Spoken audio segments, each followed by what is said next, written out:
All right. In the past 2, 3 days, I've had clients who, they speak to me about personal branding, then about their career, then migration. And then it obviously comes down to relationship. Okay. Relationship advice. What do I think of these kind of particular females, or what characteristics they have to choose based on their personality, because each person is unique.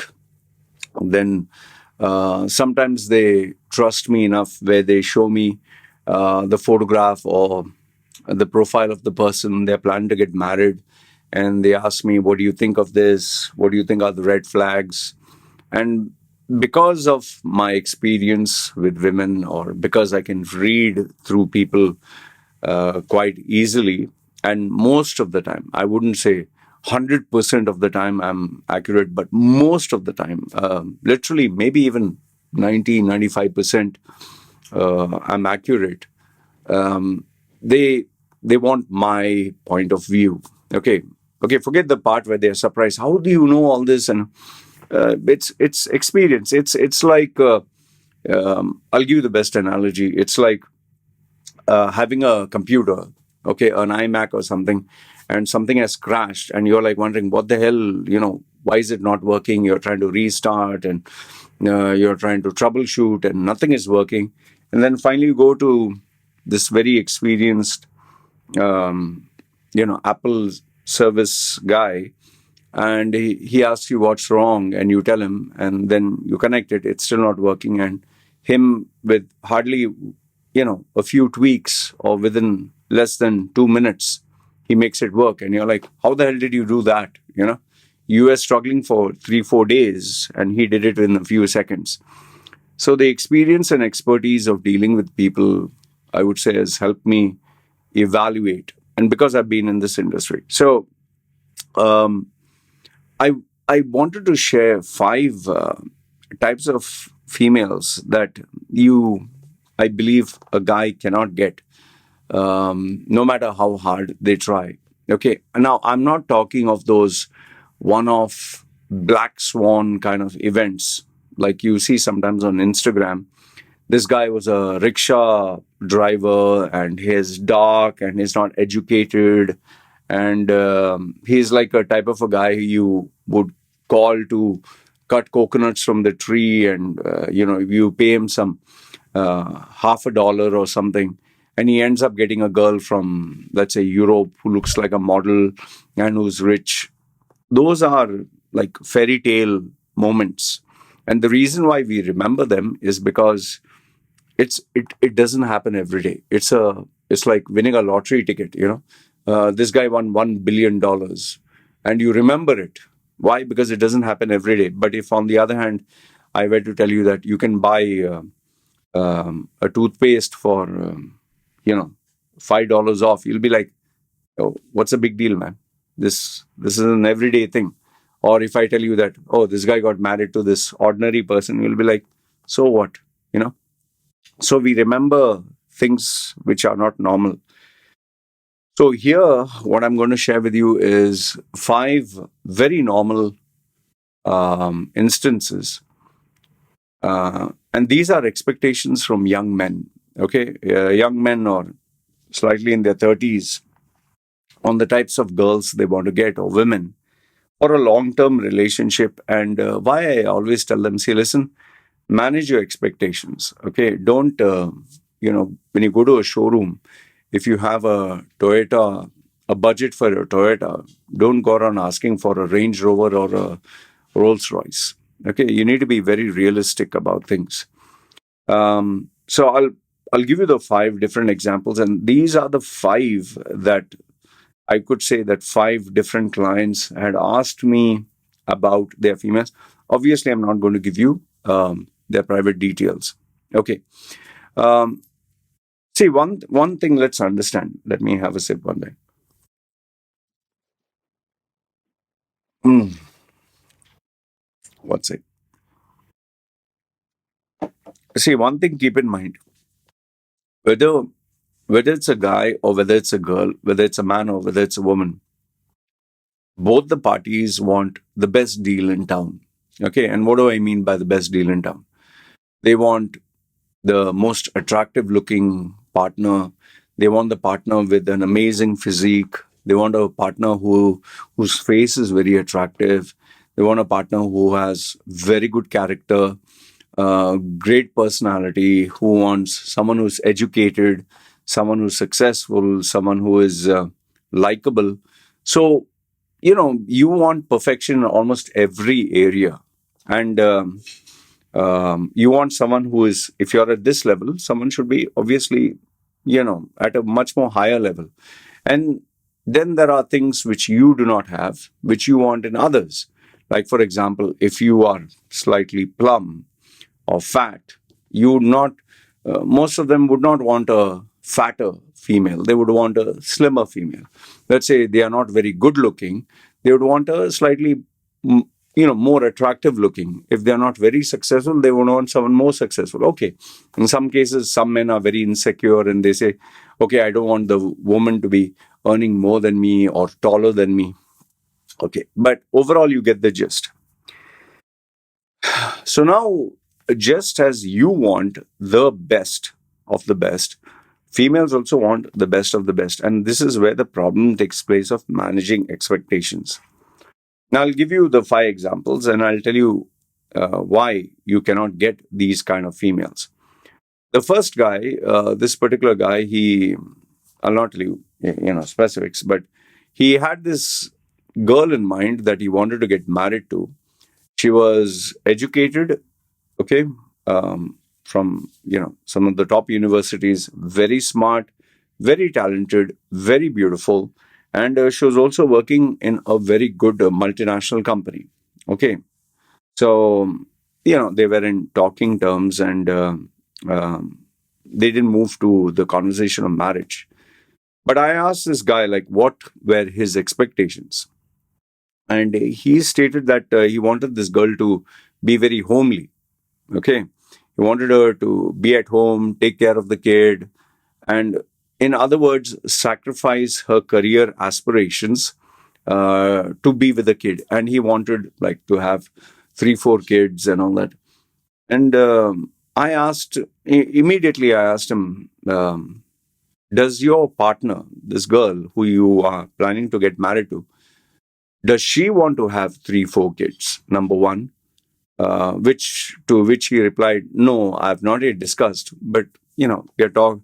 I'm still going to propose to her. Then I said, see, boss, first is even before proposal, even before you propose to her, oh, I love you, I want to get married to you, you need to figure out what are her goals, what are her aspirations. And for a girl who is, as you define it, educated, smart, went to the best colleges, has, work experience with the top-notch multinational companies. She has worked her ass off. She has worked her tail off, maybe for 10, 15 years or 20 years to reach where she is. And you are expecting that just because she met you, she likes you, she's going to give up 20 years of hard work, the results that she got, just for you to start having your children and sit at home and do what? Sit at home and do what? She would still like to go to work. I told him when he showed me the photograph, I'm very sure this female would love to go to work. I'm very sure this female would love to be independent. I'm very sure this female would, yes, love to take care of children, but go do her own thing because she wants independence. And I told him, I definitely don't think that she wants to have multiple children, because the more number of children you have, the more pressure it puts on the female in terms of her physical body. And if you have a child, let's say you literally go through the struggle of 9 months. So you're talking of almost like 4 or 5 years that she'll have to focus on the kid if you want 4 children and not on her career. And then she's going to go, backwards. I don't think so. I told him, if she comes to know that you want 4, 5 kids, I don't think she's going to get married to you. And she definitely would not want to marry you if you tell her that you have to be homely. Okay, she doesn't look like the homely character. And I gave him examples of the specific traits from the photographs and videos that he shared. I said, see her movement, see what she's choosing, see how she's talking. It was very obvious. So he was a little upset, but I told him, say, listen, you paid me money, you wanted me to analyze. I'm telling you, she's not going to be homely, she's not going to take your shit. Okay. So that was number one. So, first things first, understand the background of the person that you are dating. Study what they are doing, their current profile, and ask yourself, for them to reach where they are, how many years did it take them? And then, if you do the math, it becomes very obvious that if it is very tough to reach a particular level, I'm going to sacrifice all this just for you. Unless, of course, you're some kind of Elon Musk or Jeff Bezos, or you have that kind of profile and that kind of money, then it's a different thing. Or you're the Sultan of Brunei, or you're some sheikh, okay, with billions of dollars. Okay, then fine. Otherwise, no way, man. No way. Women who are ambitious, who have achieved a career, who are successful, they're not going to be homely. They enjoy going to the corporate world, being independent, making their own money, being their own boss. Yes, they will like you, love you, but not to the extent of being, homemaker, like they say. No, some people say being a slave to you. Okay. Uh, the second one was this Indian guy who from India.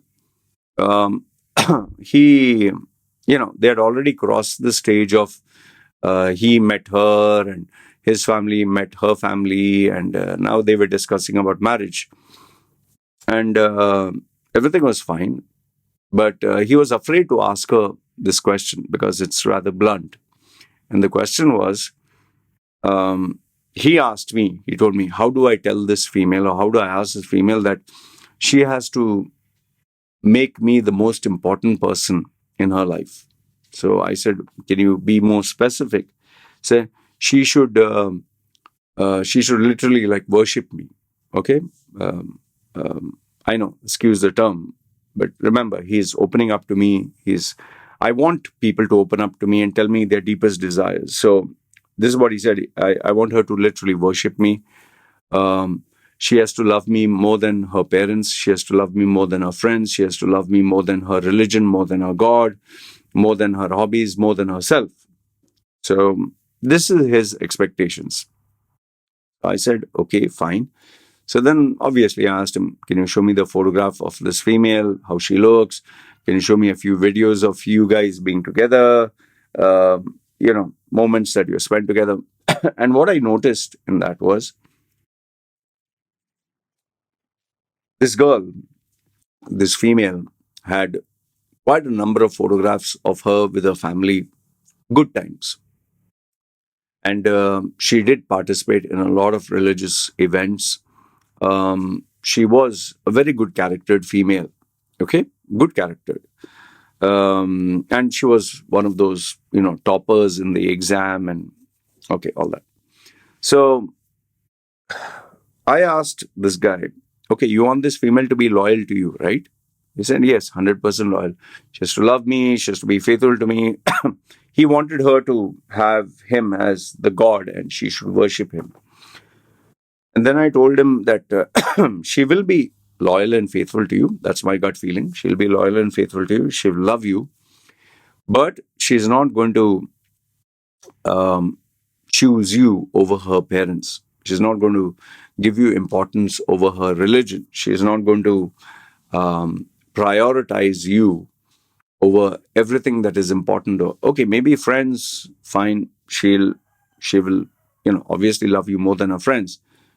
But even friends, she will, be torn between her friends and you. She'll be more open to her friends and less to you. So obviously he asked me, how do you know that? And I gave him the specific examples through the photograph and videos, which I can't show you, I'm sorry. So, and then he asked me, why do you say so? Why do you say that she will be loyal to them still and not to me? Because I give him a very simple logical answer. Her parents took care of her for 20, 25 years of her life. Okay? They provided for her unconditionally food, clothing, shelter, education without asking anything in return, just obedience. So you're asking someone to betray the loyalty of a 25-year-old relationship for just a brand new guy. That's number one. And that also, you're not going to love her unconditionally like her parents. You have terms and conditions. She should love you, she should serve you, she should take care of you. But with her mother and father, they're not going to ask her, serve me, take care of me. She just has to be herself. They send her for education without asking anything in return. They paid for her personality, development, her health. They never said, give me returns, but you will ask her returns. Then, with regards to her friends, um, she had her friends, they have a good time. They just seek to keep each other happy without bossing them. You are going to try to be the head of the family, going to boss her. So obviously, she's not going to like that very much. And you can't be a friend to her, because with friends, she can say, no, I don't want to do this. No, I don't want to go out. And with her friends, she's not going to cook and clean and take care of them. But she has to do that with you. So with you, there's a lot of work and chores to be done. And last, if not the least, religion. Every single individual who is religious, for them, God is, this celestial being, this entity that is greater than their parents, greater than their friends, greater than even their husbands, greater than even their children.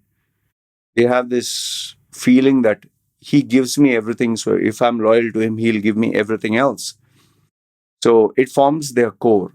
And there are many people who are ready to give up or break off a relationship for religion. And if you think that this person whose identity is her religion, that she can give more importance and give that up for you, I said, you're mistaken. Because tomorrow, if she has a kid, she will make sure that the kid is taught the values of the religion. Because this guy was not very religious. Even though he was namesake his religion, he never followed anything. He was just namesake. So he was kind of an atheist. So he's asking, like she should also follow the atheist principles. I said, it's not going to work that way, man, boss. I said, look at my daughter, look at my wife. She is Buddhist. And by default, she always wanted to teach the baby Buddhism, okay? The lifestyle. And she was afraid that, that I wanted to teach her atheism. I said, no, I want her to be a Buddhist. And she was very afraid. She was very afraid. And she told me that you can teach her to be Christian or atheist. My wife was very humble that way. But I told her, no, I want her to be a Buddhist. And she was overjoyed because deep down she wanted that. So the second point which I want you to understand, which I told him and which I'm telling you guys is, if you want your wife or your partner to be loyal to you, faithful to you, and show you characteristics of the undying obedience, then you can't expect her to betray a relationship of 25 years or 30 years that is with her parents, because loyalty to them is first. Even my wife, she is loyal to her mother and to her father, her late father. She is loyal to them. She is loyal to her religion. She is loyal to her king and country. I can't expect her to betray all this for me. Just can't. It's common sense, man. If you think that you, who's the new guy in her life, who has conditions, terms and conditions, and whose love is not unconditional, and you want her to give up everything else, that means this is a person who can betray someone who took care of them for 30 years. Then can't they betray you? If they can do shit with someone else, they can do the same shit with you, man. So that was point number 2. Then point number 3, this was another client. This was kind of funny.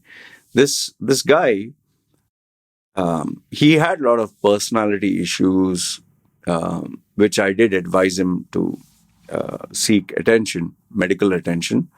From ADHD, he used to take tablets for personality, controlling his hyperness. He had a rather strange request. He told me that he wants his wife, to be wife, to love him more than the baby. Like if they would have a baby, the wife should love him more than the baby. And out of curiosity, I asked him, why do you want this? And then he gave instances where he wanted love from his parents, and his parents, first they did give him priority because he was the only son.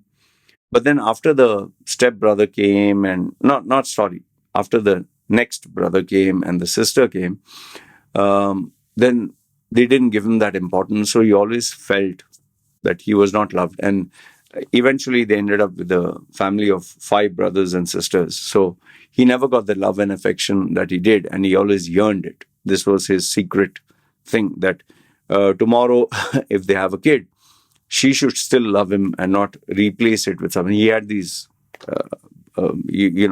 mental psychological issues. And I told him this: see, boss, understand this much. My wife, I give him example, my wife, she has had this baby for 9 months in her womb. Her loyalty, her faithfulness, her preference, her choice will always be that baby first. Okay. And let's say, for example, we are drowning. She'll be torn between, saving me, for example, saving me and saving the baby. Most probably, she'll save the baby first. So I said, if she had to choose between the life of the baby and me, I wouldn't be surprised. I wouldn't be surprised at all if she chose the baby. And I'm not one of those persons who would say that, no, you have to choose me first, because obviously I'm a father. I need to provide. Yes, logically, if you look at it, if she were to choose the baby over me, who's going to take care of her? But logic gets thrown out of the window. It's emotions. Okay. Yeah. Uh, if my wife were, if people were to ask me, who do you choose between your wife and your baby? I, even though the baby is the most important, like a husband and wife, their preference, the priority is the baby. I, I would use my logic. I would use my thinking process and save her first.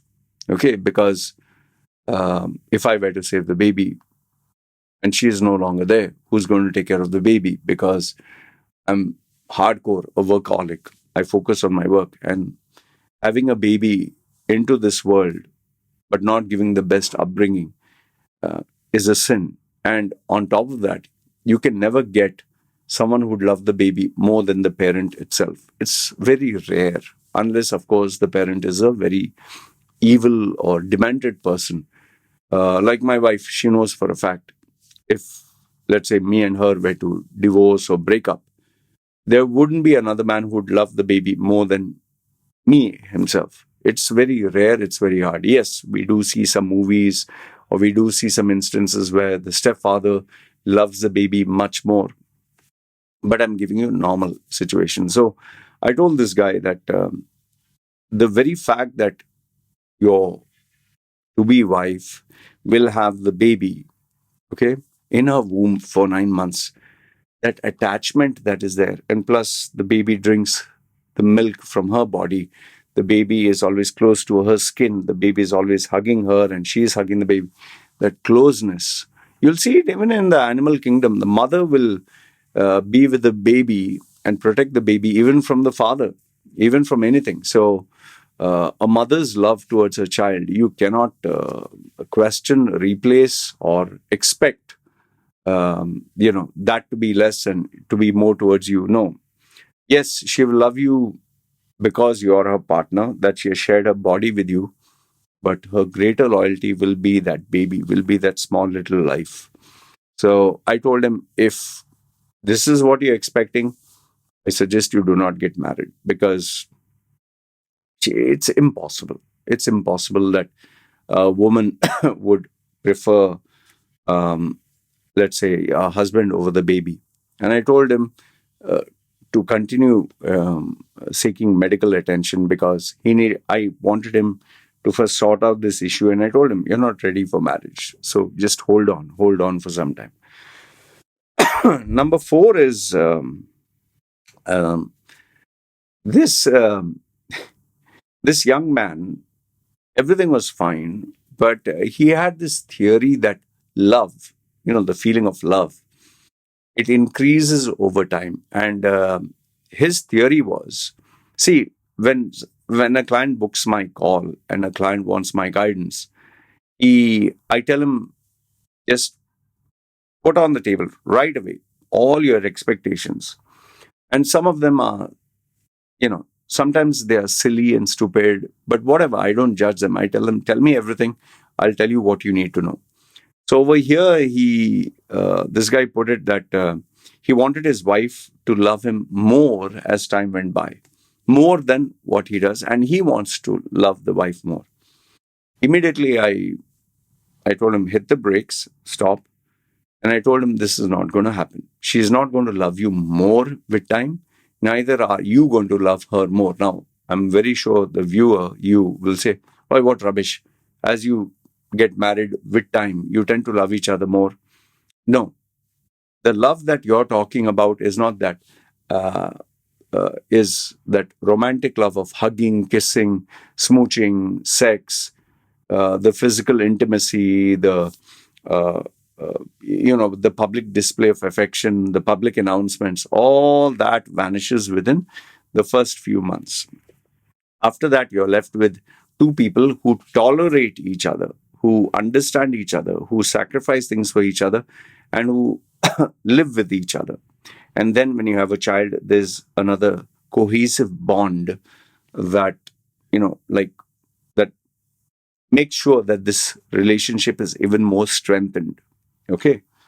So you cannot expect that the love will be so much that you'll forget everything else. I told this guy, being a man, you would be more in love with the family as a unit. You'll be more in love with the child and its future development. You'll be more in love with giving the best for the family. And yes, you'll be more in love with yourself, your privacy, your work, and things that are important to you. You're not going to constantly focus on your wife 24/7, because now you'll have many other things. In the same way, the woman, she'll have her child, she'll have her, um, you know, she has to take care of you, she has to take care of the house. She maybe even will be worried about her parents. She'll be worried about her family because they're getting older.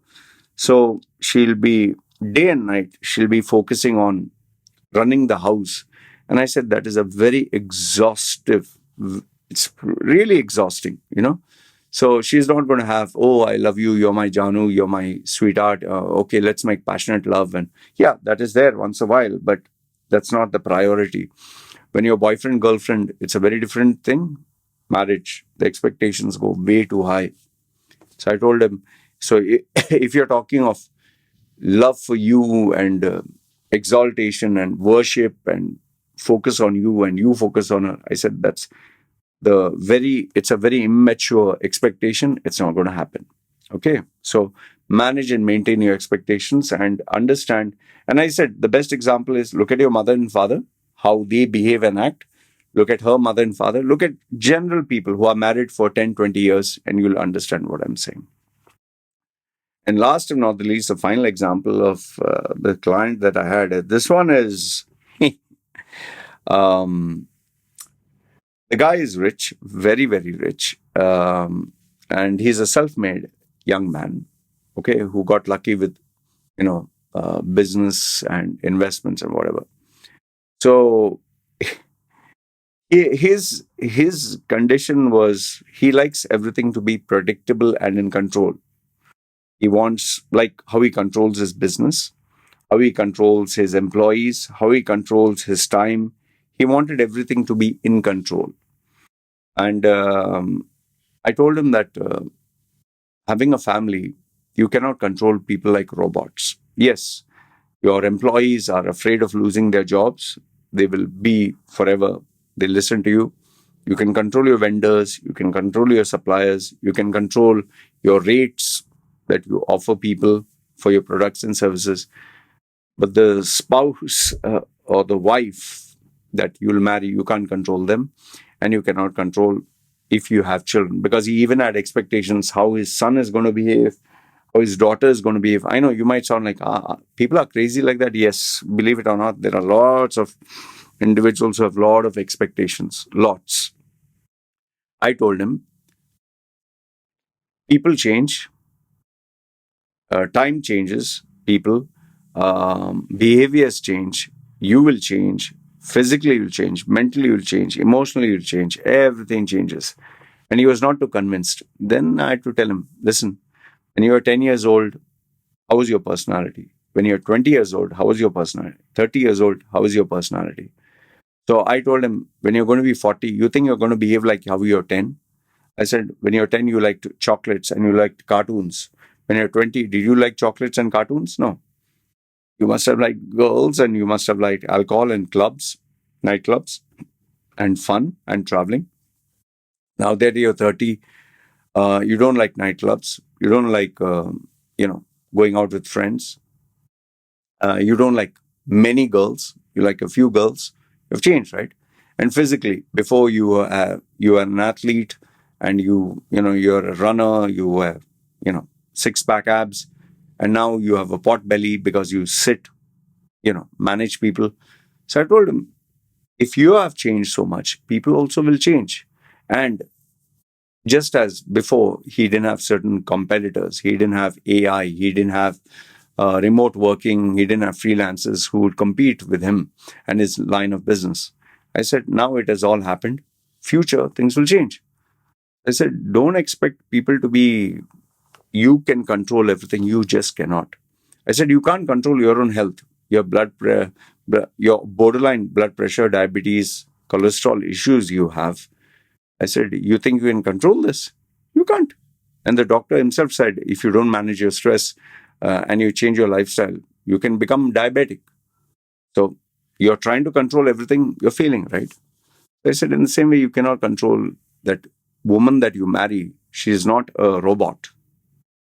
She will initially be very sweet and nice. She'll listen to everything that you say. But in time, she's going to put her foot down and give you her preferences and choices. And I said, if you and her can't be understanding, empathetic, and flexible, I said the marriage will break, and that's not something you'd want. So I told him, people change with time. You can't control everything. Yes, you can control business, you can control certain factors, but where it comes to relationship, and especially human beings in your life, your wife and your children, you cannot control them. With that also, with instructions and fear, because eventually they will rebel. So you'll also have to be flexible, malleable, empathetic. So I told him, if you're looking for total control, then don't get into it. Otherwise, be ready to have compromises and be understanding. Anyway, these were 5 different incidents, 5 different clients, 5 different expectations. Let me know, what are your thoughts in the comments below. Do you think you got something of value through all this? And if you have any questions, comment down below. Love to hear your inputs as well. Good, bad, ugly. You guys take care. This is me signing off.